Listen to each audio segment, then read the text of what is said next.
శనార్థులులా నేను మీ శ్రీవల్లి ఇవాళ మంచి మంచి ముచ్చట్లతోని మీ ముంగటికి వచ్చిన చలో ఇక షురూ చేద్దాం. ముందుగాల ముఖ్యాంశాలు అటెన్క పెద్ద వార్తలు చూద్దాం. మా కులం పేరెత్తితే జైలుకే అంటున్నా మల్లయ్య మామ. అక్కకొచ్చింది కోపం, ఎన్నిసార్లు చెప్పినా ఇంటలేరట జనం. పోరగాన్లకి పురుగుల బువ్వ గిట్లయితే ఎట్లా అంటాంది అల్లవ్వ. పత్తి రైతులను కలిసిండు, ప్రభుత్వాన్ని నిలదీసిండు.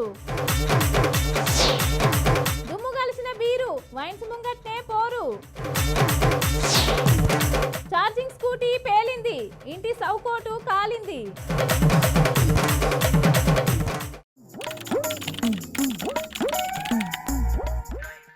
మా మలయ మామ ఇయ్యాల ఏం ఘనకార్యం ముందటేసుకున్నాడో పిలుద్దామో పారి. మామా ఓ మామా.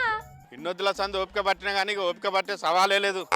క్రిమినల్ కేసులు పెడితేనే ఇంకోసారి ఎవరు మా కులం జోలికి రాకుంటుంటారు. ఓ మామ ఉండే కాడున్నావేమే నువ్వు? ఏందో ఒక కేసు గీసు అని అంటాను. ఏమైనా తాగుడు, ఆ తాగిన కాడ లేనిపోని ముచ్చట్లు మాట్లాడి జవడం పెట్టుకున్నాడు, ఇదేనా నీ పని? నువ్వు ఈ జన్మల మానవిగా ఏందే నాకు తాగుడు తప్ప ఏం పని లేదనుకుంటాను అనే తుప్పతలు కదానా. ఇంకోసారి తాగుడు జోలు నా దగ్గర తీసినావు అనుకో చెవులు విండి చేతిలో పెడతాయనుకుంటాను. అబ్బో సుక్క ముట్టని సొక్కం పూసకు రేషం బాగానే వస్తుంది. నన్ను సొక్కం పూస అంటావు అనే సుప్పనాది మొక్కందానా? పావురాలకి ఎగదాలిన పప్పు గింజలు ఎరకబుక్కేదానా? ఇగో మామ తెలుసో తెలియకనో నేను చిన్నప్పుడు చేసిన చిత్క పనులన్నీ నువ్వు ఇప్పుడు గుర్తు చేసి మరీ తిట్టు నీకు న్యాయమే అనిపిస్తుందా మామ? అబ్బా న్యాయం గురించి మాట్లాడుతుంది ఈమె. న్యాయం ఎక్కడున్నదిరా నరసిగా అంటే నారాయణపురంలో 4 పాదాల మీద రాజ్యం వెళ్తాంది అన్నాడట. వెనుకడికే కూడా నీయాసంటోడే. అబ్బా మామ నీ నోట్లే నోరు పెట్టి నా బుద్ధి తక్కువ అయింది కానీ చేతిలో పేపర్లేంది వార్తలు పట్టుకరావా? ఇక ఇయ్యాల కూడా ఆఫీస్కి రావా? ఇన్ని రోజులు పట్టుకొచ్చిన వార్త కంటే పెద్ద వార్త పట్టుకొస్తానా? అబ్బో గంత పెద్ద వార్త ఏంటిదో మరి? రేవంతం సారు, కోమటిరెడ్డి వెంకటరెడ్డి గట్లనే మాజీ మంత్రి జగదీష్ రెడ్డి మీద కూడా కేసు పెడదామని పోతా నా కాయిదాలు. అగో గా పెద్ద పెద్దలతోటి నీకేం పంచాలి? అందరు అయిపోయిండ్రు, ఇక వాళ్ళ మీద పడ్డవా? గంత పెద్దోళ్ళై ఉండి కూడా మా కులం పేరు పెట్టి తిట్టుకుంటాను కాబట్టి వాళ్ళని ఆదర్శంగా తీసుకొని గల్లీలల్లో లొల్లి పెట్టుకుంటోళ్ళు కూడా మా కులం పేరు పెట్టి తిడతాండ్రు. అందుకే పెద్దోళ్ళ మీదనే కేసు పెట్టినాం అనుకో ఇక చిన్న చిన్నోళ్ళు కూడా మా కులం పేరు పెట్టి తిట్టుకోరు. కాబట్టి ఎస్సీ ఎస్టీ లాంటి అట్రాసిటీ లాంటి కేసు బందోబస్తు కేసు అయితేనే ఇంకోళ్ళు మా కులం పేరు ఎత్తకుంటుంటారు. అందుకనే వీళ్ళ మీద కేసు పెడదామని పోతానా. ఇంతకు నిన్ను తిట్టిండ్రా? ఏమని తిట్టిండ్రు చక్కగా చెప్పు. ఎవరు తిట్టిర్రు అసలు? కిరణ్ గానికి 10,000 రూపాయలు ఇచ్చిన ఏడాది అవుతుంది. పొద్దుగాల అరే కిరణ్ పైసలు ఇరా అంటే పిచ్చకుంట్ల పైసలు ఇత్తగాని పో నేను ఊరిడిచిపెట్టి దెక్కపోతాను అని అంటాడు వాడు. అలా తప్పేమున్నది? తెలంగాణలో ఎవ్వరు లొల్లి పెట్టుకున్నా కూడా గట్నే తిట్టుకుంటారు, అది వాడుక భాష. అరేగా కిరణ్ గారు కూడా గట్లనే అంటాండే నువ్వన్నట్టే. పెద్ద పెద్దోళ్ళే తిట్టుకుంటాను, గాళ్ళు తిట్టుకున్నప్పుడు గా ముచ్చట్లు బీప్ సౌండ్ లేకుండా అన్ని టీవీలలో ప్రసారం చేస్తాను. నువ్వేమో గట్లన్నందుకేమో బాగా రేషమత్తాను. పిచ్చకుంట్లోడు అంటే అదేమన్నా పెద్ద తిట్టుమాట అని అంటాడు వాడు. వాడన్నది కూడా నిజమేనే మామ, నువ్వు అంత సీరియస్ గా తీసుకోకు. ఈ రోజులలో అమ్మాయిలు లొల్లి పెట్టుకున్నప్పుడు కూడా ఆ పదం కామన్ గా వాడుతుండ్రు. అందుకే చెప్తానా ఈ కాడ నుంచి మా కులం పేరు పిచ్చకుంట్ల అనే పదం వాడి ఎవడన్నా తిట్టుకున్నాడు అనుకో రాజకీయ నాయకులు కానీ పెద్దోళ్ళు కానీ చిన్నోళ్ళు కానీ వేరే కులస్తులు కానీ మా కులం పేరు వాడి తిట్టుకున్నట్టయితే క్రిమినల్ కేసులు పెడతాం. కేసుల పాలు కాకుండ్రి మేము కేసులు పెట్టినాక అటెంక మమ్మల్ని బదనాం చేయకున్నట్టనా. అవును నిజమే, వాళ్ళ కులం పేరును వాడితే మాత్రం వాళ్ళ కోపం రాదా ఏంది మరి? పొలిటికల్ లీడర్లైనా ప్రజలైనా జర తిట్టుకునేటప్పుడు జాగ్రత్తగా తిట్టుకోండి ఈ కాడ నుంచి. రైతు బంధు, రైతు బీమా, రైతు భరోసా, పెట్టుబడి సాయం, పత్తికి మద్దతు ధరలు ఎంతున్నాయి? బీఆర్ఎస్ ప్రభుత్వం ఉన్నప్పుడు మిర్చి మద్దతు ధర ఎంతున్నది? కాంగ్రెస్ ప్రభుత్వం వచ్చిన తర్వాత మద్దతు ధరలు ఏ రకంగా అయినాయి? ప్రభుత్వమే వరి ధాన్యము, పత్తి, మిర్చి కొంటాందా లేకపోతే దళాలు కొంటుర్రా? ఈ తాప పత్తి ధరలు ఎట్లా వలుకుతాన్నాయి? అసలు కొంటాన్రా లేదా అనే ఈ ముచ్చట్లన్నీ కూడా ఖమ్మం మార్కెట్లో పోయి మాట్లాడిందట హరీష్ అన్న. ఓ పార అరుచుకుందాం పాన్రి.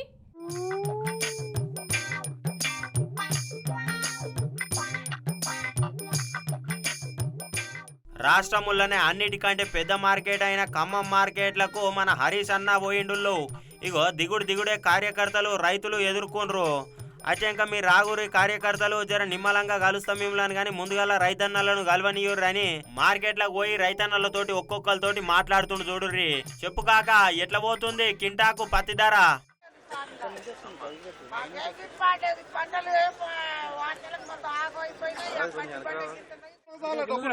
పట్టాలు కొనుక్కొని పంట దాచుకోవడానికి సరిపోరా. పెసల మీద మొన్న 6,000, భీమార్లో అదే పెసలు ఇల్లు ఈ కుప్పం 6,000 అంట, కుప్ప 5,000 అంట, కుప్పం 3,000 అంట. కాటా వేసి మొత్తం ఒకటే లాట్ వేసుకోపాటు దళారి వ్యవస్థ అయిపోయింది. ఈయన ఈ తాప మద్దతు ధరలే లేవని 6,000 చిల్లరనే అమ్ముడు పోతుందని చెప్పుకొస్తున్నాడు. అంత మధ్యవర్తులకు దళారీలకే అమ్ముకోవాల్సి వస్తుంది, మద్దతు ధరలు వలుకుతలేవు, గవర్నమెంట్ కొంటలేదని చెప్పి ఇగో రైతన్న ఆవేదన వ్యక్తం చేస్తాడు. ఇక అటెంక హరీష్ అన్న మాట్లాడుకుంటా రాష్ట్రంలో కాంగ్రెస్ వచ్చిన కాడికెంచి మొదలు పెడితే రైతు పరిస్థితి అయితే ఆగమాగం అయిపోతుంది. వరంగల్ రైతు డిక్లరేషన్లో చెప్పిన ఏ ఒక్క హామీ గురించి కూడా మాట్లాడతలేరు, అమలు చేస్తలేరు అనుకొచ్చిండు. ఇగో మార్కెట్ సెక్రటరీ కలిస్తే ఆయన ఇచ్చిన పేపర్లే ఇవి, నేను తెచ్చినవి కాదు, ఇప్పటిదాకా కూడా ఒక్కరోజు సుతా రైతుల పంటకు మద్దతు ధర వలుకుతలేదట. ఇగో మార్కెట్ సెక్రటరీ ఇచ్చిన పేపర్ చూపెడుతుండు చూడుర్రి. ప్రభుత్వం పెట్టుబడి సాయం ఇయ్యది, ఇక్కడ మద్దతు ధరలు లేవు. ఇగో ఇంతవరకు మద్దతు ధర 6,500 రూపాయలు కూడా దాటతలేదట.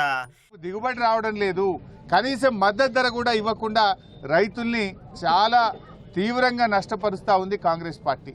ఏం మొద్దు నిద్రపోతున్నారా?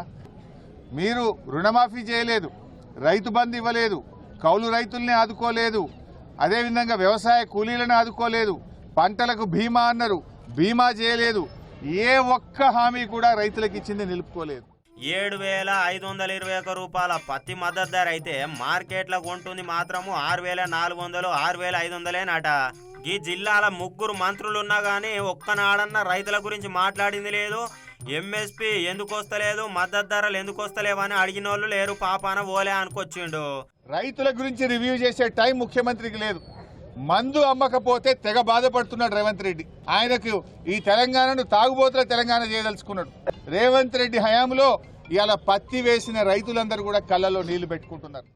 ఇగో ఇంకో రైతన్న 8 ఎకరాల పత్తి వేస్తే 5 క్వింటాల దిగుబడి కూడా రాలేదట. నుల్లా బీఆర్ఎస్ ప్రభుత్వం ఉన్నప్పుడు కేసీఆర్ సారు హయానంలో 2021-22లా ఇదే మార్కెట్లో 11,000 రూపాయల దాకా పత్తి అమ్ముడు పోయింది అనగానే రైతులంతా ఇగో సప్పట్లు కొట్టిర్రి చూడుర్రి. ఇక చూసిన జనాలు అయితే మీరు ఏమన్నా చేసుకోరు కానీ రైతన్నలను అయితే జర ఆదుకోండి సారో అనుకొస్తున్నారు.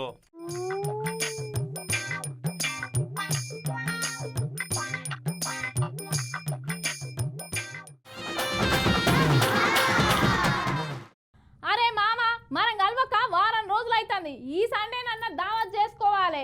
నేను గిలాసుల పైసలు పెట్టుకుంటా, స్టఫ్ తీసుకుంటా, నువ్వు ఓ కాటన్ బీర్లు తీసుకురా అని బీర్లు తెచ్చి చెట్టు కింద కూర్చొని ముందుగాల 3 బీర్లు ఓపెన్ చేయంగా ఆ బీర్ సీసాలో ఏం వెళ్ళిందట తెలుసా? ఆ సీసా తీసుకొని వైన్స్ కాడికి పోతే ఏమైందో ఎరికేనా?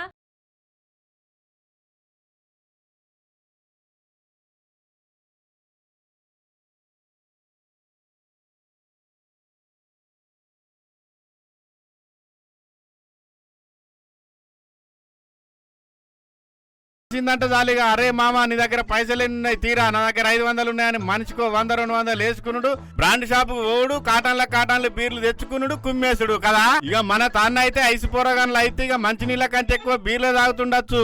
అందుకే మొన్నటి దసరాలో సర్వే చేస్తే మన తెలంగాణ రాష్ట్రం నంబర్ 1 స్థానంలో వచ్చింది.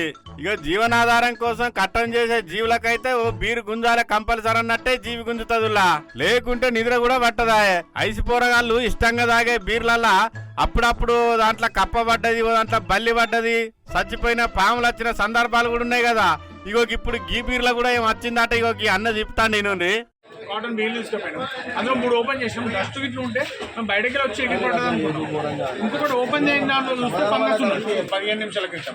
వాళ్ళు ఏమో మాకేం తెలుస్తుంది, ఇట్లా వస్తే మాకేం తెలియదు అని చెప్పేసి మాట్లాడి నెగ్లెన్స్గా మాట్లాడి విన్నారు కదా. అయితే ఈ అన్న దావత్ చేసుకుందామని ఓ కాటన్ బీర్లు కొని సీల్ తీసి మూత తీసి తాగుదామనే వరకల్లా అందులో దుమ్ము కనబడ్డదట. లోపల తయారు చేస్తారా బీర్లు? కనబడ్డదారా? ఏందా మొత్తం ఎట్లా దిగుతుంది చూడు. మేము ఇప్పినాము. అరే ఏంది ఇట్లా దుమ్మున్నదని ఇంకో బీర్ సీజన్ ఓపెన్ చేస్తే దాంట్లో కూడా గట్లనే ఉన్నదట. అరే గిదేందన్నా బీర్లన్నీ గిట్లున్నాయి, అంత చెత్త ఉన్నాయని ఆ బీర్లు ఉన్న బ్రాండ్ షాప్ కాడికి పోయి వాళ్ళని అడిగే వరకల్లా మమ్మల్ని ఏం చేయమంటాను, ఏం చేసుకుంటావో చేసుకోపో, మేమన్నా తయారు చేస్తానమా అని నిర్లక్ష్యంగా సమాధానం ఇచ్చిర్రట. ఇక ఈ మందు బాబులు ఊకుంటారా? అందరిని జమ చేసుకొని వచ్చి ఆ బ్రాండ్ షాప్ ముందర ధర్నా చేసిండ్రు అన్నట్టు. ఇంతకీ ముచ్చట ఎక్కడ జరిగిందంటే సిద్దిపేటలో ముస్తాబాద్ చౌరస్తాలో ఉన్న మల్లన్న వైన్ షాప్ కాడ జరిగింది.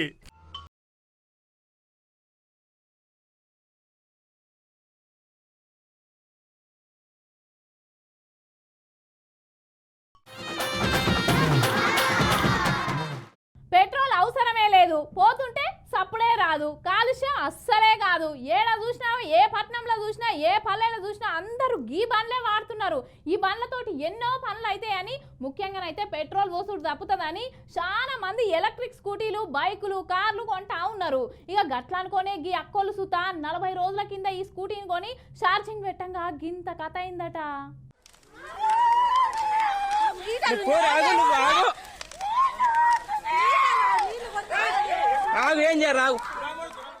ఓయమ్మ ఓయమ్మనే గీతీర్ల మంటలు అంటుకున్న ఎందుకని కావచ్చు ఇంటి ముంగట గేటు కూడా ఓపెన్ చేసే ఉన్నది. అరే గన్మల్లా ఏదో ఉన్నట్టుంది. అరే స్కూటీ గానుళ్ళు, స్కూటీకి మంటలు అంటుకున్నట్టే ఉన్నాయి. ఇగో ఈ మంటలు చేయబట్టికే ఇంట్లోకి కూడా మంట పోతుంది. ఇగో సౌకోట్లకు, కిటికీలకు, అగో మొత్తం కడపలకు, గిడపలకు మొత్తం మంటలే అంటుకున్నాయి కదా. బయట ఉండి లొల్లి లొల్లి చేస్తారు అన్నోళ్ళు. నీళ్ళు గుప్పుదాం అంటుర్రు. నీళ్లు కొడితే వేలుతుందని అంటుర్రు చూడురి. బంద్ చేసి కాదు ఛార్జింగ్ బండి నీళ్ళు కొడదామా? నీళ్ళు కొట్టద్దా? పేలుతుందా? అబ్బో అయ్యో అగో అన్న వచ్చిండు, ఇల్లుగల్ల అన్న ఉన్నట్టుండు. అన్న ఇంతకు ఈ బండి ఎప్పుడు కొన్నారు, ఏం కథ? ఛార్జింగ్ ఉందా లేకపోతే ఫుల్ అయ్యి కాలిపోయిందా, షార్ట్ సర్క్యూట్ అయిందా మీ ఇంట్లోనే?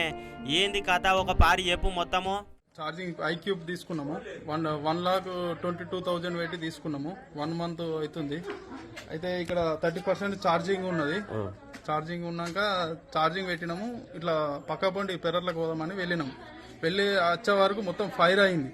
పేలి మొత్తం ఇది కాలింది. అది అప్పుడు ఇక పక్క పండి ఉన్న మా అన్న వచ్చి మేము అక్కడ కొంచెం దూరంలో ఉన్నామంటే పెరట్లోనే ఉన్నాం, ఇక్కడనే పక్కనే. ఇక అన్న వచ్చి ఇట్లా ఏమో అవుతుందని ఆయన ఉరికేస్తారు. ఇక పక్క పండి ఉన్న వాళ్ళు వచ్చి నాకు ఫోన్ చేశారు, అదే ఇట్లా మీ ఇంట్లో ఫైర్ అవుతుంది అంటే కాలిపోతుందిరా ఇల్లు అంతా అనే వరకు నేను ఏందిరా అని వచ్చే వరకు మొత్తం ఇట్లా అయింది. ఈ సంఘటన జరిగింది. ఇన్నరా ఉత్త 30% ఛార్జింగ్ ఉన్నాయంట. ఆయన ఛార్జింగ్ పెట్టి పెరట్లకు పోయి వచ్చే లోపే ఇగో గీ కథ అయింది అన్నట్టు. ఊరోళ్ళంతా జమైరుగా ఈ బాబాయ్ కూడా ఏమో చెప్తుండు, ఇందాం రా ఒక పారి. 5 నిమిషాలు 10 నిమిషాలు లోపే ఇక్కడ పక్కపొట్టి ఇక్కడ చేనులో పని చెప్తున్నాను. ఢమ్ అని పేలింది. పేలినాక తర్వాత అందరూ ఉరికొచ్చి ఇదంతా డ్యామేజ్. ఇంకా నయ్యమైంది. పోరగాలు పుట్టగాలు ఎవ్వరు లేరా బండి మీద కూర్చొని ఉంటే ఎంత ప్రమాదం అవునో. 5 నిమిషాలు కూడా కాకముందే వేలిపోయిందట. అరే ఛార్జింగ్ కూడా లేదు, 30% ఛార్జింగ్ ఉండగా ఈ బండి గిట్టెట్లా వేలిపోయిందని తారీఫ్ చేస్తున్నారు ఊరోళ్ళంతా. ఇగో ఈ అక్కనే బండి నడిపేటట్టున్నది. ఈ ఇల్లుగల్ల అక్కనే ఉన్నట్టుంది. ఆయన పెరట్లకు కోళ్ళకి ఇట్లా ఇతనాలు ఏనికి ఊహంగా ఇగో గీ కథ అయిందని అక్క కూడా అంటుంది. ఏందో ఇందాం రీ. బ్యాటరీ ఛార్జింగ్ 30% ఉంటే పెట్టేసిన. నేను హాస్పిటల్ వెళ్ళిన 5 మినిట్స్ కూడా కాలేదు, బ్లాస్ట్ అయిపోయింది. ఛార్జింగ్ పెట్టి 30% ఉండే 5 మినిట్స్ కూడా కాలేదు. విత్ ఇన్ 5 మినిట్స్ లోపే బ్లాస్ట్ అయిపోయింది. అది నేనే పెట్టేసి వెళ్ళిన. నేను ఇక్కడనే కూర్చుందును. కోల్డ్ ఉన్నాయి అట్లాడా, నేను ఇక్కడనే చేరేసుకొని కూర్చుందును. మంచి ప్రాణ నష్టమే కదా. మా బాబు ఉంటే బండెక్కే కూర్చుంటాడు. చూస్తున్నారులా ఎంత కథ అయిందో. ఏ పొల్యూషన్ ఉండదు, కాలుష్యం ఉండదు, దుమ్ము లేవది, పొగ రాదు అని ఇన్ని రోజుల సంది అనుకున్నాం, మంచిగానే ఉన్నది. కానీ ఇగో గీసంటి కేసులు వస్తుంటే చాలా భయం అవుతుంది ఎలక్ట్రిక్ స్కూటీలతోటి, బైకులతోటి. కానీ ఎంత జాగ్రత్త ఉండాలంటే ఇగో చిన్న పోరగాళ్ళ నుండి ఉంటే అక్క అన్నట్టు ఎంత ప్రమాదం అవు చెప్పుండ్రి. ఇయ్యాల మీ బండ్లను సుతా ఎలక్ట్రిక్ బండ్లు ఉంటే జర చెక్ చేయించుకోరి నాయనా. ఇగో ఈ ఘటన చూస్తుంటే చాలా కథనే అనిపిస్తుంది. మామూలుగా మంటలు వేలలే కదా, ఊరంతా పొగనే లేచింది. ఇక ఈ వార్త చూసిన జనం అయితే ఛార్జింగ్ బండ్లతోటి చాలా జాగ్రత్తగా ఉండాలనుకొస్తున్నారు. మరి కాదా అనుల్లా కొన్ని 40 రోజులు కూడా కాలేదట, 5 నిమిషాలలోనే ఆగమైపోయింది చూడుర్రి. ఇక ఈ ఘటన జగిత్యాల రూరల్ మండలం బాలపల్లి గ్రామం కాడ అయింది అన్నట్టు.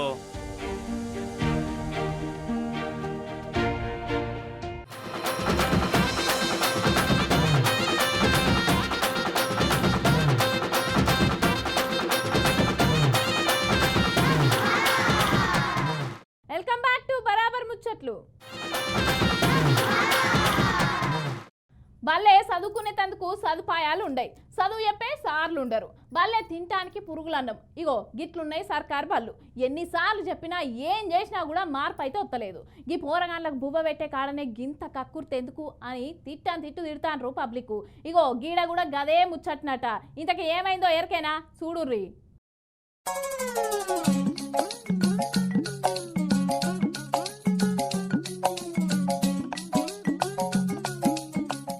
కన్న తల్లికి బువ్వ పెట్టనోడు చిన్నమ్మకు చీర కొనిస్తా అన్నట్టే ఉన్నది కదా గిట్ల కథ అంటుంది ముచ్చటెరకైన వాళ్ళు. అసలు ముచ్చట ఏందంటే సర్కారేమో విజయోత్సవ సభలల్లా 1 కోటి మంది మహిళలను కోటీశ్వరులను చేస్తామని మైకులు పట్టుకొని దంచుతాంటే రేవంత్ రెడ్డి సొంత ఇలాకల మాత్రం పంచర్ అయిన టైర్ల గాలి పోయినట్టే రేవంత్ రెడ్డి ఇజ్జతి మొత్తం పోతాందుల్లా.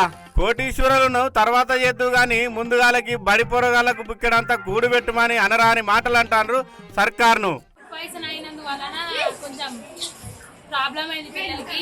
6వ తరగతి పిల్లలు 7వ తరగతి పిల్లలు చిన్నగా ఉన్నారు కదా, కొంచెం ఎక్కువ ప్రాబ్లం అయింది పిల్లలకి. అంటే నిన్న అయినందుకు నిన్న బియ్యం అద్దె ఉండే, మళ్ళా మధ్యాహ్నం వండిండ్రు కానీ మళ్ళీ అదే రిపీట్ అయింది. ఈ నారాయణపేట కాడున్న మూగనూరు సర్కార్ బల్లే మధ్యాహ్నం పూట భోజనంలో పురుగులొచ్చి మొన్న ఫుడ్ పాయిజన్ అయ్యి 100 మంది దాకా సర్కార్ దవాఖానలో చేరే. కలెక్టర్ వచ్చి ఎంఈఓను హెచ్ఓను సస్పెండ్ కూడా చేసే.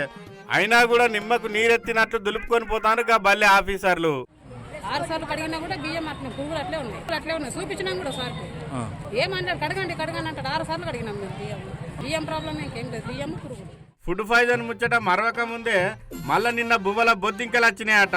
ఇక ఈ ముచ్చట ఎరికైన చిట్టం రామమోహన్ అన్న వచ్చి గిన్ని పురుగులు అనుకుంటా అన్నం మొత్తం పరీక్ష పట్టి చూసి ఆకలితో ఉన్న బడి పిల్లలను చూసి వెంటనే అన్నం కూర అందించి వాళ్ళ ఆకలి తీర్చిండు.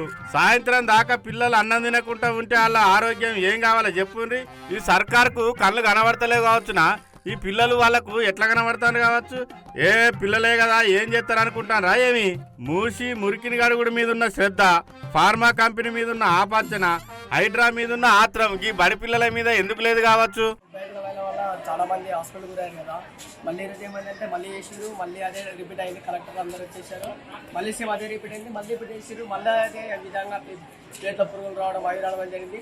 అందువలన ఈరోజు సార్ మళ్ళీ చిట్టన్నమోహన్ సార్ అని చెప్పించేసారు. అసలు అధ్యక్ష, విద్యార్థులకు సరైన నాణ్యమైన భోజనం పెట్టకుండా గవర్నమెంట్ గాజులు దొడుక్కొని ముద్దమందారం సీరియల్ చూస్తుందా అని మొన్నగా బుజ్జి సురుకులు పెట్టినట్టే పెడతాను ఈ ముచ్చట తెలిసిన పబ్లిక్.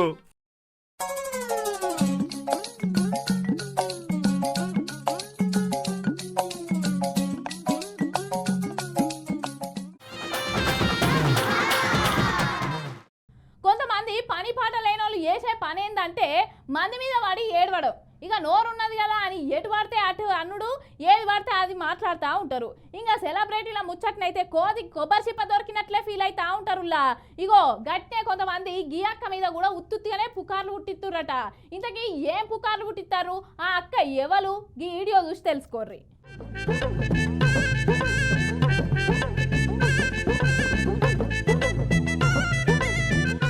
నరం లేని నాలికే ఎటు పడుతుంది ఏది పడుతుంది మాట్లాడుతుంది అన్నట్టు ఉత్తుతగానే బట్టగాల్చి మీదెత్తారు కొంతమంది బడివేగాళ్ళు. ఇక సెలబ్రిటీలకైతే అది మరీ ఎక్కువనే అనుకో. ఉత్తగేమన్నా మాట్లాడినా ఏమన్నా అనుకోకుండా ఎదురుపడ్డా అగోర తోక అంటే ఇగోర పులి అన్నట్టే పుకార్లు పుట్టిస్తారు. ఏదన్నా వీడియో కనబడితే చాలు అడ్డగోలు కామెంట్లు పెడతారు కొంతమంది కంత్రిగాళ్ళు. అయితే ఇప్పుడు ఆ వివాదంలో ఇరుక్కున్నది ఆంధ్ర కాంగ్రెస్ అధ్యక్షురాలు షర్మిలక్క. కొన్నొద్దుల సంధి హీరో ప్రభాస్ కు షర్మిలక్కకు లింకులున్నాయనే పుకార్లు లీక్ అయి రాష్ట్రం అంతా చుట్టుకొత్తాంది. మంది ముచ్చట్లంటే చెవులు పెద్దగా చేసుకొని వినేటోళ్లకు ఈ ముచ్చట మస్తు టైంపాస్ అవుతుంది. గతంలోనే ఈ ముచ్చట మీద షర్మిలక్క ఆయన పిల్లలతో సహా కెమెరా ముందడికి వచ్చి ఆయనకు నాకు ఏ సంబంధం లేదని పిల్లల మీద ఒట్టేసి చెప్పినా కూడా ఆ ముచ్చట యాది మరస్తలేరు. అక్కడక్కడ గుసగుసలు ఇనస్తూనే ఉన్నాయి. ఇంకా 10 తలల రావణుడైనా రాముడి బాణానికి అంతమైండు గాని ఈ ముచ్చట మాత్రం ఇంకా సజీవంగానే ఉంటూ చల్లగా తిరుగుతుంది. ఇక ఇవాళ కూడా తప్పనిసరి పరిస్థితులలో కాంగ్రెస్ పార్టీ ఆఫీసుల మీటింగ్ మధ్యలో నా పిల్లల సాక్షి ప్రభాస్ నాకెవరో తెలియదని బల్ల గుద్ది చెప్పింది షర్మిలక్క. మీకు నిజంగానే చెల్లెల మీద ప్రేమ ఉంటే ఏ ఇష్యూ అయితే ప్రభాస్కు నాకు సంబంధం ఉంది అని అదే ఇష్యూని గత 5 సంవత్సరాలలో మీ సైతాన్ సైన్యం మీ సోషల్ మీడియాలో మీరు వాడుకోలేదా? ఆ రోజే నేను ప్రభాస్ అన్న వ్యక్తిని ఇంతవరకు చూడలేదు అని చెప్పాను. ఈ రోజుటికి కూడా నాకు ప్రభాస్ అంటే ఎవడో తెలియదు. ఈ రోజుటికి కూడా చెప్తున్నా, ఆ రోజు ప్రమాణం చేశాను నా బిడ్డల మీద నాకు సంబంధం లేదు ఆయనతో అని. ఈ రోజు మళ్ళీ చేయడానికి కూడా చెప్తున్నా నాకు సంబంధం లేదు ఆయనతో. ఇప్పటికైనా మంది మాటలతోని పొద్దెల్లబుచ్చుకునే బ్యాచ్కి ఇది వినబడ్డదో లేక మనిషికో మాట గొడ్డుకో దెబ్బ అన్నట్టు చేతులతో సమాధానం చెప్పేదాకా చూసుకుంటారో చూడాలి. కానీ ఎంతవరకు కరెక్ట్ చెప్పుండ్రి. ఒక ఆడపిల్లను అన్యాయంగా బదనాం చేసుడు ఇసొంటి ముచ్చట్లు మన ఇంటి దాకా అత్తే గాని మనకు అర్థం కాదు. ఆలోచించుండ్రి, మన ఇంట్లో కూడా ఒక ఆడపిల్ల ఉంటది కదా, అట్లా కావాలని నిందలేస్తే ఎంత బాధపడతారో. మీకు అంత ధైర్యం ఉంటే రాజకీయంగా విమర్శించండి, కానీ ఈ వ్యక్తిగత విమర్శలేంది? కర్రు కాల్చి వాత పెట్టక ముందే గిసొంటి మానుకొని రానబట్టిండ్రు గుండె నిండా మనసున్నోళ్ళు.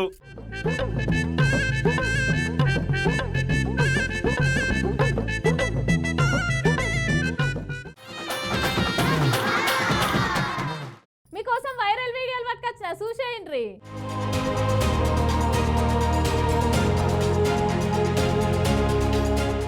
కుకట్పల్లి పోలీస్ స్టేషన్ పరిధిలో 2 స్కూల్ పిల్లలు మిస్సింగ్ అయ్యటనుల్లా వివేకానంద నగర్ కాలనీలో శ్రీ చైతన్య టెక్నో స్కూల్లో 8వ తరగతి చదువుతురట 2 విద్యార్థినిలు. ఇగో సాయంత్రం స్కూల్కి వెళ్ళి ఆయనంతా తీసుకురానికి తల్లిదండ్రులు ఓంగ పిల్లలు కానరాకపోవడంతో పోలీస్ స్టేషన్లో ఫిర్యాదు చేసిరట. ఇక తల్లిదండ్రులు చెప్తున్న వివరాల ప్రకారం అయితే పొద్దుగాల 8:30కు బడికి పోతారట. ఇక సాయంత్రం 5:30కు ఇంటికి వస్తారట. ఇంత లేట్ అయినా ఇవాళ స్కూల్కి వెళ్ళి ఇంటికి రాలేదని చెప్పి స్కూల్ టీచర్ను అట్నే ప్రిన్సిపల్ సార్నో మేడంనో అడిగితే కూడా ఇప్పుడే పోయిరని చెప్పిరట. వాళ్ళు చుట్టుపక్కల ఉన్న దుకాణాలల్లో ఏడ ఎత్తికి చూసినా కానీ ఎంతసేపటికి దొరకలేదట. కనిపించకపోయేటాళ్లకు పోలీస్ స్టేషన్ పోయి ఫిర్యాదు చేసిరట. అటే ఇంకా పోలీసు వాళ్ళు సీసీ కెమెరాలు అన్నిట్లలో చెక్ చేస్తుండగా ఒక కొత్తగా కన్స్ట్రక్షన్ చేస్తున్న బిల్డింగ్ దగ్గర పోయి డ్రెస్ చేంజ్ చేసుకొని ఎక్కడో పోయినట్టుగా చెప్తున్నారట పోలీసు వాళ్ళు. ఇక గా వీడియో చూసినాక దయచేసి మా పిల్లల్ని క్షేమంగా తీసుకురావాలని వేడుకుంటున్నారంట పిల్లల తల్లిదండ్రులు. పాప పేరు లక్ష్మీ దుర్గా, మా పాపమ్మటి వెళ్ళిన అమ్మాయి పేరు హారిక. వీళ్ళిద్దరూ నేను ఉదయం 8:20కి స్కూల్లో మార్నింగ్ దింపొచ్చాను. నేనే తీసుకుని వస్తాను. ఈవినింగ్ అదే రోజువారీగా 5:30 టైంలో తీసుకొద్దామని నేను 5:30కి స్కూల్కి వెళ్ళాను. స్కూల్కి వెళ్ళిన తర్వాత మా పాప స్కూల్లో బ్యాగ్ ఉంచి వాళ్ళ ఫ్రెండ్స్ గల్లీ వైపు వెళ్ళిందని చెప్తే ఆ ఫ్రెండ్స్ని తీసుకుని వెళ్ళి నేను కూడా ఎతికాను. అక్కడెక్కడ లేదు. దయచేసి మా పాప ఎక్కడ ఉన్నా మాకు ఎతికి ఇవ్వాల్సిందిగా మీ అందరికీ కోరుకుంటున్నాను.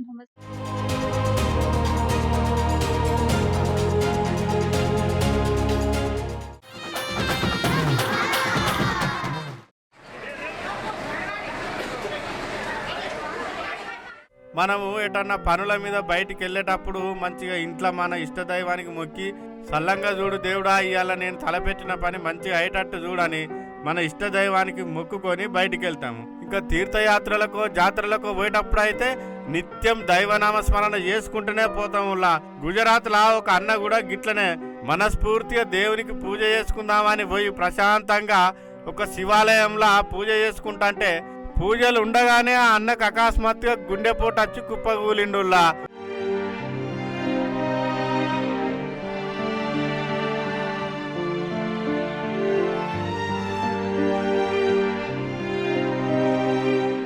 ఆలయములున్న తోటి భక్తులు చూసి వెంటనే సిపిఆర్ చేసిండు, కానీ పాపం అన్న అప్పటికే జీవిడిచిందట. కానీ దేవుని దగ్గరికి పోయి ప్రశాంతంగా పూజ చేసుకుంటా అంటే దేవుని నామ స్మరణ చేస్తూనే జీవిడిచిండు. ఎంత పుణ్యాత్తుడు అని కొంతమంది అంటే దేవుడు ఆయనను ఎందుకు నడవంతరాన్ని తీసుకుపోయినట్టు నీ దగ్గరనే పూజ చేయవచ్చే కదా అని అంటారు ఈ వీడియో చూసిన జనాలు. మనం అనుకుంటాం కానీ మన చేతులు ఏముంటుంది చెప్పు, అంతా పైవాడి దయేనాయే. శివుని ఆజ్ఞ లేనిది శివైనా గుట్టదని అంటారు కదా, ఇక గదే గిదన్నట్టు.